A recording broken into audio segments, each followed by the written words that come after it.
Thanks for coming to our June member webinar here at Fruition. I am Maddie Wood. I'm our Director of Engagement, and I am here with Gilles Hudelot, our Director of Education, and Manal Patel, our Senior Product Manager, and we're going to talk about subscriptions today. So, Gilles, go ahead and introduce yourself, and I want to know what's your sneakiest subscription find to date. My name is Gilles Hudelot. I'm Director of Education here and also the lead mentor. My subscription, a lot of my subscriptions are, I thought it was pretty cool to start at the time and then I stopped it. So I think like the History Channel at one point I had, just because I got on this bent for like medieval history. Everyone needs their Roman Empire, right? That's right. What about you, Manal? Yeah, so for me, I think the one that really raised my eyebrows the most was I had moved from Chicago, obviously, to Atlanta, where I am now. And I realized for about a year that I was paying for a gym membership in Chicago that I clearly was not, commuting to daily. And so that was really a fun find. True gym dedication, just taking that daily flight for your workout. It lets the pre-workout really kick in on the flight. Just so tingly as you sit there. Trapped in a plane. That sounds like a nightmare. Mine is that I definitely get stuck in the annual is better. And then I don't cancel. And then I'm like, why did I just pay $180 for something? So now I try to get into the habit of if I know I don't want it, I'll go into my subscriptions and immediately cancel it. Because if I don't do it, my brain will totally lose it. Gilles, you're the one who built the flywheel as our Director of Education. Why do we start with spend less? Well, spend less is important because of two things. One is it's obviously hard to make headway on your financial goals if you're consistently underwater on your month-to-month budget. So if you can find ways to at least get even or above water for your monthly budget, that at least gives you the starting point to be able to do other things. And then I look at your spending as fuel. It's the fuel that runs the engine. If I've got fuel, then I can build up my savings. If I've got fuel, I can bring down my debt. If I've got fuel, I can spend money to have a comfortable retirement in the long run. But without that starting point of being net positive on your budget and having fuel, then it's hard to get anywhere else. And we're going to get into this a little bit more with Manal when we go through the demo, but how do we think about the difference between something that's a recurring transaction and something that's a subscription? At their core, they're similar, but a recurring transaction may be something like my insurance that comes in every 6 months. So it may not be a monthly or annual subscription, but you're paying for it anyway, or rent, for example. Now, the way that I look at subscriptions versus recurring transactions is subscriptions are obviously easy. You can turn them on, you can turn them off. They're designed to be easy to start and hopefully just as easy to turn off. Recurring transactions are a little bit harder, but one of the strategies that we suggest to people after you take that first step of kind of canceling the subscriptions that you don't need is a monthly exercise to tackle your recurring transactions. And the exercise is to pick a topic that you want to work on each month and try to find ways to reduce your recurring transaction by 5 or 10%. It doesn't seem like it's a lot, but if you keep doing that on the recurring transactions, especially the big ticket items that really make a hit on your budget, that can really impact the financial flow that you've got going the other direction. How do you recommend, if you are in a family or a partnership and you're sharing some of those transactions or sharing some of those subscriptions, how do you take on auditing things with another person? To your point, making sure that you're both not paying for Spotify or you're both not paying for Netflix. Do you have any strategies for folks who want to go about sort of compare and contrast what they're spending versus what their partner is spending? Yeah, have a regular meeting, maybe a state of the family finances once a month or once a quarter. Just have an honest discussion, but try to take the emotional baggage out of that. Just say, hey, this is when we're going to talk about it. And then just use a tool like the one that Manal is going to show us to find those things that are there. A lot of times it's just we don't know. And so by not knowing, we don't take action. So if you sit down, take a look at your transactions list and go, hey, is this still important to us as a couple or as a family? One of the suggestions that I give to people, especially couples that are kind of starting to merge their financial lives, there was a study done by Dr. Brad Klontz, and his research was around money scripts and how your family looked at money, the events that occurred while you were growing up. There are 4 money scripts that we tend to fall into. You can take the quiz and go, okay, how do I see money? Does my partner see money? And deciding on how you're going to work together now that you're a couple. I love that 100%. I think everyone should be required to take that money scripts before they get married or before they get into a relationship. It's very illuminating. At least understanding where you're coming from as a couple makes a huge difference, because money can be the source of stress for a lot of individuals, but especially a lot of couples and families. So having that understanding of not only where you're at because of the spending tools that we got, but also being aware of how you view the world emotionally for money is hugely important. Let's transition a little bit over to the product. Manal, this is a fairly new feature for us. Why the choice to build this one, and sort of why in the way we chose to do it, with recurring transactions sort of separated out from subscriptions? Yeah, absolutely. I think it was just the next logical step. We have an ability to, via some of our data aggregators, bring in all of your accounts so you can see all of your information in one specific view in one specific area. And so now that we've got all of your transactions, including manual transactions that we have the ability to see as well, it just seemed like the next thing that people are going to always be looking for. And it's just the way that people purchase things now is everything is subscription based. Even on Amazon, you can now start subscribing to, if you need fish oil or something like that you take, every 3 months, it'll just give it to you. So it just seems like a subscription model is just kind of where the world is headed. And so for us, from a product standpoint, it just seemed like the next logical step. To your question of building out a subscription tracker that takes recurring expenses and subscriptions and treats them while in the same area a little bit differently, it kind of goes to what Gilles was saying. Is it goes back to how we, with the financial flywheel, view the way people are spending their money. It's subscriptions like your Netflix, your Disney Plus. Those are things that you subscribe to every month. They're things that you get something back for. Whereas your recurring expenses, they're less subscriptions and, again, more expenses. If it's your mortgage, you don't subscribe to your mortgage. You pay it so you can live at home. And so that is a recurring expense that happens very, very, every month specifically. Same with your energy bills and your water bills. And so I think the way that at least our users and the way that Gilles talks about it is you have to look at those things very differently. And if we're looking at them differently, if we're asking our users to view these kind of monthly expenses differently, then the tool that we build should also reflect what we're trying to teach. And that's why, again, we're one of the few that does it, we've broken out your recurring expenses and your subscriptions for that reason. I definitely think it's super helpful because, to your point, you're also, 9 times out of 10, I feel like your subscriptions are definitely going to fall more into the want category of your budget, whereas your recurring transactions are the core normally of a lot of your have-to-haves. Have to pay rent, have to pay mortgage, have to pay your water bill. But they do happen every month. And so being able to budget and see those in a separate space, I personally have found very helpful. So with that said, let's demo it up. For the folio, when you first land, obviously, onto your dashboard, you'll see all of your accounts that are connected, manual and Plaid linked. And then from there, when you go into your spending tab, you'll see this new widget that appears, which is your recurring transactions.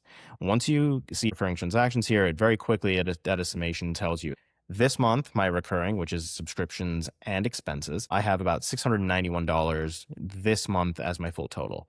I think today's the 22nd, so we spent about 383 and we've got about 308 remaining. So it lets you see at a glance how many more you've got coming in. And then you can see, for me, it's, Spotify, Netflix, Disney Plus, and then 8 more that are there that you can see. Once you click the next button, you go into the actual part of it. And on this page, this is where we've started our breaking out. So you see the subscriptions at the top and you've got your recurring expenses at the bottom. Now, I'll go into both of those in detail, but again, your subscriptions are like your Disney Pluses, your Netflix, anything that you're doing that way. And then your recurring expenses are really things that you actually will need. Your monthly total, same as that you had before, is on here. And it also shows you where you are in comparison to last month. So you can keep a good track of where your expenses and your recurring transactions are actually going month to month. The calendar is actually one of my favorite features because it gives you a rolling 3 months back and also 3 months forward of understanding, okay, it's June 23rd. What do I have coming in today? It's like, oh, okay, there's a Patreon that's coming in today. Or what do I have coming up? Okay, I've got a Costco and I've got 2 more that are coming on June 26th. So it really gives me an ability to budget out and see what's coming up for me. Not only that, I can see what's been paid and what the payments and the dates that they came through. And then going into the next few months, I can see what's upcoming on each of the dates. I spend probably more time than I should going through this calendar and just making sure that the expenses that I see and the subscriptions that I see are coming in on the dates that I anticipate. And luckily for me, Fruition's able to bring this to me without me actually having to build it out myself, which is a really great feature. From there, we'll go into the subscriptions, which is everyone's worst nightmare when they're looking into it. So for our subscriptions, you can see in the last 6 months, it was about 226, 225, and then we jumped up a little bit to 251 for the last like 4 or 5 months or so, which really shows me that between February and March, there was a new subscription that was made. You can view this not only from the monthly, but also from the yearly. And again, this is showing how much you spent last year. And this is from when we have data that has been connected. So if you connect at any point, we'll be able to pull in that data. So it really gives you a good feel of where you are historically and then where you are kind of within the last 6 months of where you have been. This is the all subscriptions page. This is where every subscription you have that is coming up or is either past due, as in we should have seen that transaction, but it hasn't come in yet, is listed for you. This is really great because it shows you exactly what subscriptions you have, what categories they're in, how often they're coming through, whether they're monthly, annually, biannually, and again, the amount that's going to be there. For me, I can see, okay, Patreon, interesting. Payment histories, okay, so I can tell, was that $25 that new one that came in? Starting in March, it looks as though this was a gift that's being paid out for $25. One of the other really cool features that we have is we also have the ability to show you the original amount. So it says from the first transaction we found, this was $25, which then lets you know that if it's increased, you can see how much it's increased and what time frame that's been there. Not only does it tell you that your subscription is coming in monthly, it also lets you understand, hey, these subscriptions are starting to increase, and maybe some providers aren't letting you know that those increases are coming through. The other feature of subscriptions that I enjoy, it's a personal one for me because it actually has helped me find a subscription that I had that I was able to cancel, is the annual feature. So not only does this show you things that are upcoming within either this month or July of next month, it also lets you know the next time you'll have an annual or a semi-annual payment coming in. Now you can see it's like, okay, well, Paramount is going to charge me annually again December 24th. So you can tell 6 months in advance, hey, I forgot to cancel that. I should probably go in and do that. So again, the fact that it tells you all of the upcoming transactions and upcoming subscriptions is key for me. The next part is the recurring expenses. Recurring expenses, again, similarly built to subscription. So it's a very similar concept. So when you see one, you'll see the same thing. But for this, you can see there's a lot of change and variability that comes through. Now, that change and variability is because for recurring expenses like your electricity, sometimes for your internet, for insurance, and even some of the other pharmaceutical ones that are coming every other month, these could change month to month. And this gives you a good understanding how much your, call them recurring expenses, are changing month to month, and gives you a good understanding. It also lets you know every 6 months I've got my insurance coming in. My auto insurance is $142, and my home insurance, which is coming in November, is $3,400. So it gives you a really good feel of everything that's coming up throughout the year, which for your subscriptions and expenses is exactly what you'd want. And yeah, again, it's a feature that we as the product team tried to make sure was very easy for a user to see. You know, within 3 clicks, you're easily able to get through each subscription, each recurring transaction, and understand where you are. Look through a calendar going into 6 months to understand exactly where you'll need to be and see what's coming up. So again, it's very, very robust, but it's got a design that is easy to use and very manageable for all of our users. I also really like the fact that, Plaid or our data aggregation tools don't always catch every single thing. And so Absolutely. the fact that I can go into my transactions and set anything as a subscription or as a recurring expense, and also set the cadence of those, is super helpful too, because there's some that, they're either like weird kind of one-off things, or sometimes it's flagged it is a subscription and really it's a recurring expense, but it's super easy to sort of change those and update them. Absolutely. And I'll even make the change for you really quickly here. So this, again, we'll see, it's like, okay, we've got work and pest control. Let's say that this is not actually a recurring expense and it is actually a transaction. So what you go is you go into subscription, confirm it. And now you'll see that work and pest control has been updated to a subscription. So it's no longer in your recurring expense. We back out, and now there it is right there, just all automatically moved for you. And it's also carried in the same cadence and the same everything that you've got there. So it tells you when that next payment is going to come through. So yeah, it's a very easy to use system that just lets you quickly change from one to another and really recategorize and kind of give you a lot more control over your transactions, which is, I think, at the end of the day, what all of us want. One of the features I really like in this new model is the calendar that you can look forward 3 months.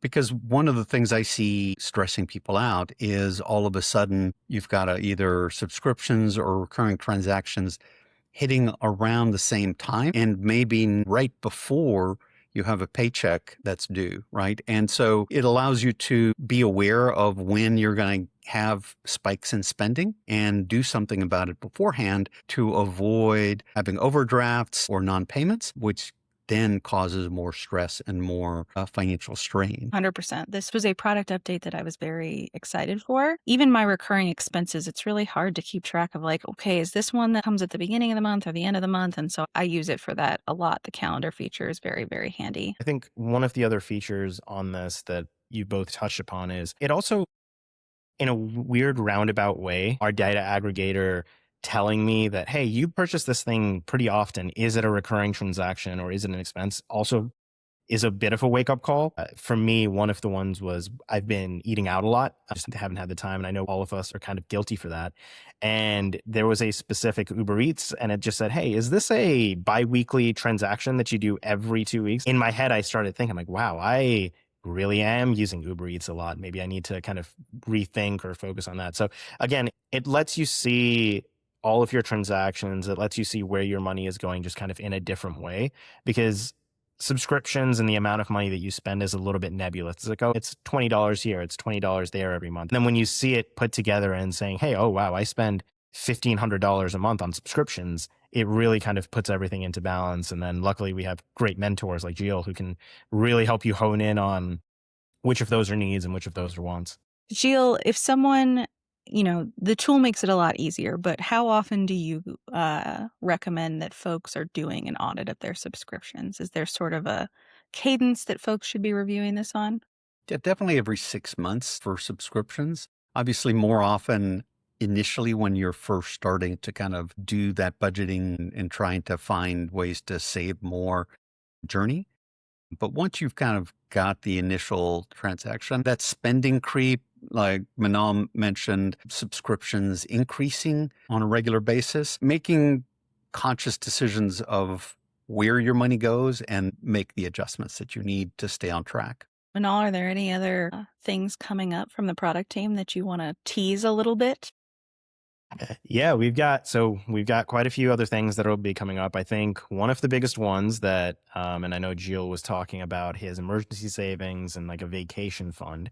So one of the bigger teases that I've got coming through is goals that should be landing. One of, I think, the bigger requests that we've gotten and one of the more exciting features that we're excited for pushing out, because much like subscriptions, it's always good to plan for, hey, I want to buy this car. I need to know, do I have the funds or how am I going to be able to get the funds as part of my overall budget? So yeah, goals is one of the bigger features that I see. And then obviously just, always putting fresh coats of paint on the product just to make it look a little bit better every single day. I'm really looking forward to goals. My thing that's going to probably pop up as the next question the system is going to ask is Andy's custard. It's very hot, and I walk back and forth to one of my classes, and Andy's is just right there. And so it's like $8 for my Texas two-step strawberry sundae is probably showing up as a recurring transaction. So. But you're getting your steps in. So I'm getting my steps in. So does recurring expenses take into account my steps? Not yet. We'll see what we can do. That's the next integration. Yeah. Did I walk this off? Is that at least something?